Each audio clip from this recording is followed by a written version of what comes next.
The revolution's begun. The time to stand up has come. We are the rocking of the throne. We are the rocking of the throne. My name is Victor Tiffany. I'm the co-founder of Revolt Against Plutocracy, and I'm speaking tonight with Johnny Akzam. He's a candidate for Congress in Minnesota. I believe it's Minnesota. He can correct me if I'm wrong about that. Hope so. And he's the signer of the CFAR contract with voters. Johnny, thanks for joining me. Thank you for having me. Why don't we begin with a brief introduction? Why don't you tell people a little bit about who you are and what your experience in politics has been? Well, just, briefly, I've always kind of been somebody that's followed politics. I never really worked on a campaign until Bernie Sanders. I was on the student senate when I went to college, so that was an interesting experience. And then getting involved with Bernie Sanders and everything that happened after that, I continued campaigning for Jill Stein, and then after continued on with action organizations trying to keep the progressive movement going. Pretty much, yeah. You mean to tell me that Hillary Clinton wasn't progressive enough for you? Not quite. She was pretty much exactly opposite of what I wanted from the very get-go. Yeah, she's everything I learned as a graduate student to distrust. So tell people why you decided to sign the Contract for American Renewal. Well, I like the idea of these contracts. I think just like anything, when we apply for a job, we're basically signing an employment contract. And when it comes to the American people, when it comes to the promises that politicians make on the campaign trail, I think they need to start coming a lot closer together. The whole idea that you campaign in poetry and you lead in prose. Well, what does that mean? It means you're tricking people into being able to lead. I didn't understand. I think it means legislature is boring. Bills are boring to read. You ever read the Affordable Care Act? Oh yeah, I know it's not good reading. I mean, it'll put you right to sleep. But the point is, when you're looking at the importance of these things in people's lives, they need to know that they can count on people. The one thing I like about your contract is it puts a deadline. 180 days, if you're not working on this, we're going to come knocking on your door. And I love that because it holds people accountable. That's one of the four purposes of this whole thing is to get people like you, CFAR signers, elected. Two is to defeat people who refuse to sign the CFAR. We'll talk about your opponent here in a second. And three is to hold people accountable, right? So CFAR candidates who get elected to Congress, it does allow us to hold them accountable. And then the fourth thing, this will allow supporters out there in your district, if we can find an activist in your congressional district, to go out there and build support for the CFAR candidate. That support will be a list of like-minded progressives and left-leaning populists that we can use to support your efforts, your campaign, and so forth. So it's got multiple purposes. There's a number of pretty high-priced items on the contract. I'm not sure. I haven't looked at your version of the contract, whether you went with all 11, but there's free college and there's Medicare for all. So and this infrastructure bill, which has a lot of broad support. All these issues have broad support, which is why they're on the contract. But when it comes to actually paying for these things, you're basically a tax and spend liberal, aren't you? Yes and no. I think what we have to look at when it comes to the taxation model and what our responsibility is to our society is we have to start looking at the allocation. When we put 52% of our gross national product into the military, when we're not supposed to be in a wartime, we have to take a closer look at where we're putting our money. We don't necessarily have to keep raising taxes to pay for things that our society as a whole can afford. We just need to stop being wasteful.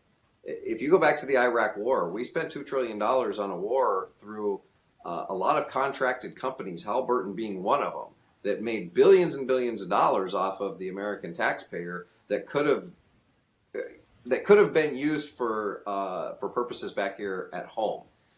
One of the examples is they charged the military $99 a load of clothes for laundry, and they could have done it for $3 themselves. There's a lot of documentaries on that kind of stuff. We have a lot of wasteful spending.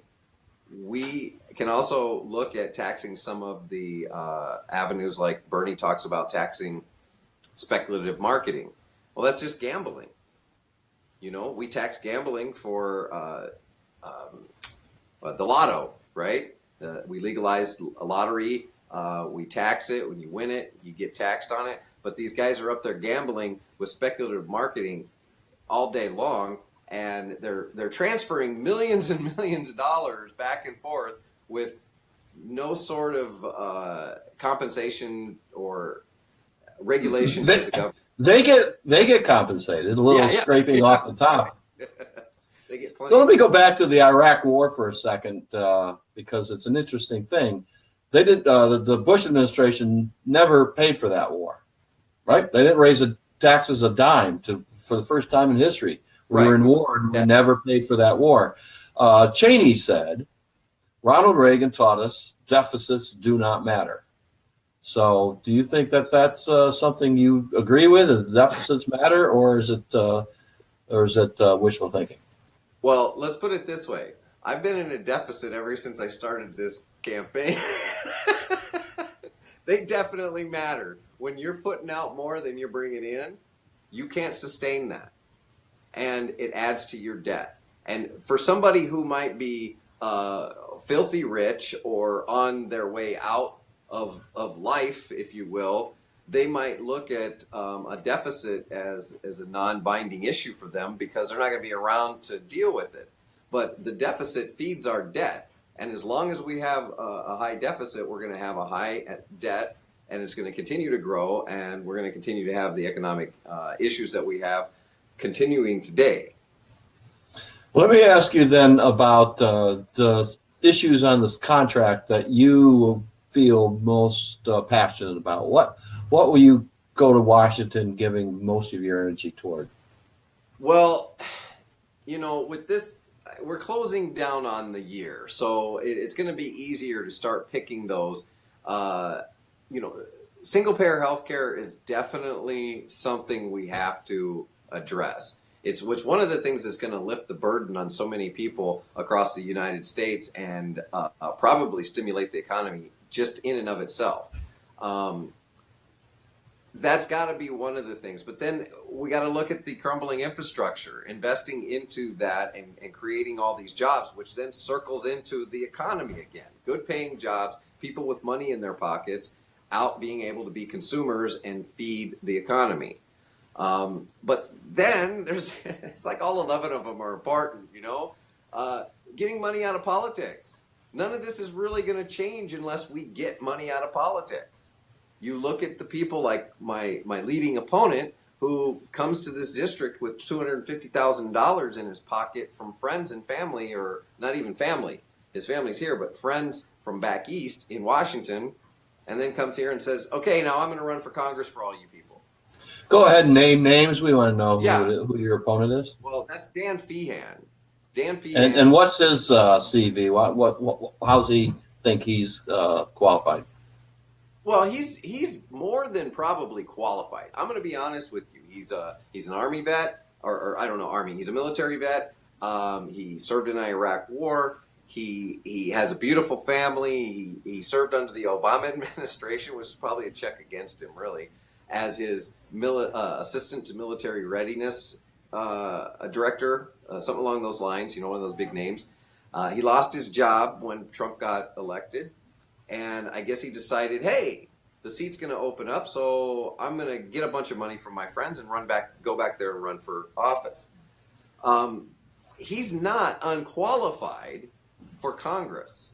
He's unqualified for this seat in Congress. You can't leave a district, be gone for 20 years, have people. There's 6 other people in this race who've all lived here the whole time he was gone. People who were born and raised here, people who have businesses here. Me, I wasn't born and raised here, but 20 years ago, I chose Minnesota as my home after living all over the place. And to have somebody who chose to move away, he chose to stay away. He chose to stay away in his various avenues. He says serving his country. Well, I just don't buy it. His family is still back in Washington. His wife and 2 kids are still in Washington. He's gonna be there. We believe that the Contract for American Renewal can weaponize candidates' campaign, and since you've signed one, how do you intend to deploy that weapon against this rival? Well, we're gonna highlight. I do believe that most of my rivals are unwilling to commit to certain things and say, yes, I will. They may. I don't know. People have these odd ideas about these pledges. They look at these. I don't look at them as pledges. I have my own pledge I created. I'm willing to forfeit my federal health care until Medicare for all single payer is passed for the nation. Why should I get special treatment? And I'm the one that, I'm up there in a position of power, saying that the rest of the people can't have something really good and nice. I make all my money, so I got mine. It's kind of like what they do when they get up there. Well, that's kind of what the contract is about. That's what my personal pledge is about, is saying I want to make sure that you are getting everything that I or anybody else would be entitled to. It's a fair playing field when it comes to things like basic human rights. Sure. I'm actually more interested in specifics. Do you plan on sending out a press release? Johnny Akzam is a CFAR candidate, and put this on your website and deploy this, pull it out. If you may not be able to carry paper in with you, but pretend to pull it out and say, I'm a CFAR candidate. None of these other candidates are willing to take that kind of commitment during the debates. Are you planning on using this to your benefit? Absolutely.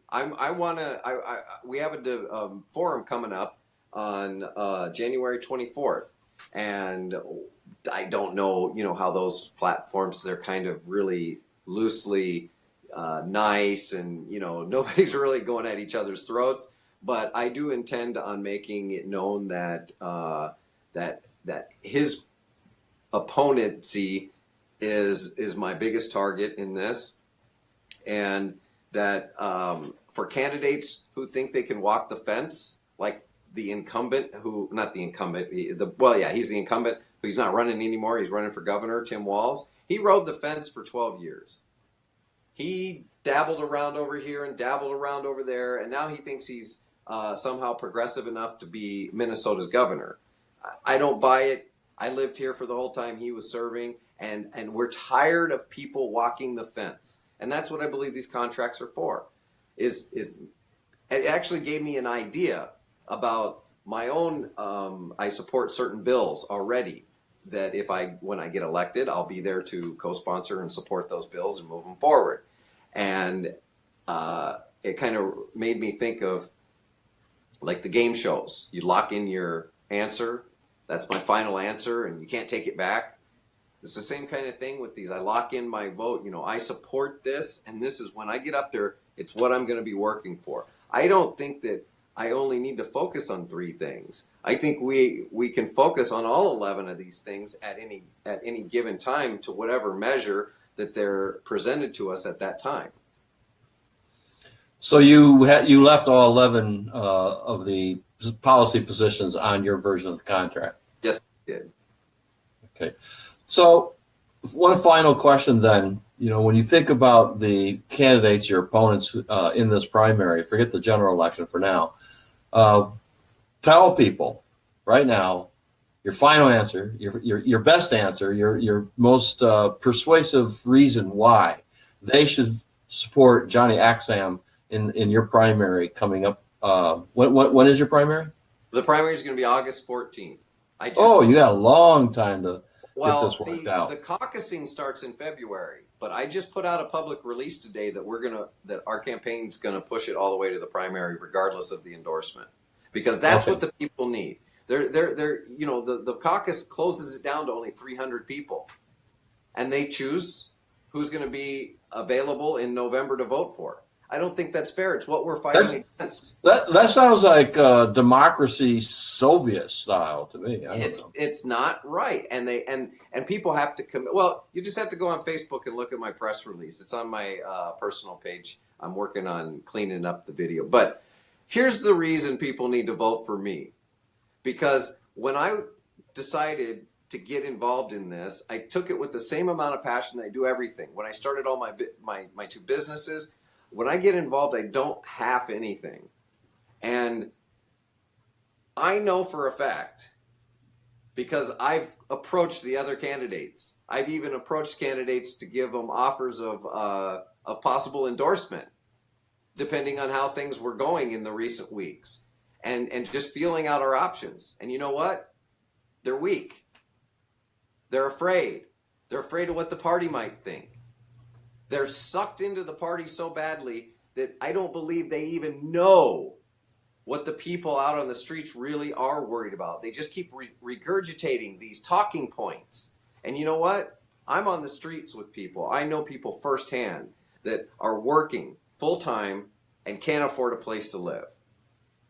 And those aren't just people that I meet in these rooms. They're friends of mine. They're friends of friends. They're family members. And it's getting worse and worse by the day. And we got to stop playing politics. We need somebody who's willing to say, yes, I will stand for these things. And when I get up there, I'm going to speak up. And I'm not going to let this masquerade of silence and apathy from the Democratic Party we've seen over the last 30 years continue. My hashtag is reveal and replace. Reveal the corruption and replace it with people who are willing to stand up with integrity. Well, I appreciate that, and I wish you the best of luck. I appreciate taking this time to talk to us, and we'll get this out on the web pretty soon. We'll have your your website listed on the YouTube video so that people can click on it and hopefully send some money your way. These things are not cheap, and it'd be nice if you could run some ads and do flyers and all the things that money buys. Best of luck to you, Johnny. Appreciate your time. All right. I thank you so much. Revolt Against Plutocracy won't just be covering the news about the necessary revolution in the United States. Sometimes we'll be making the news. If you want to stay on top of the revolutionary actions and strategies of grassroots, genuine progressives, and our allies, please subscribe to our YouTube channel today.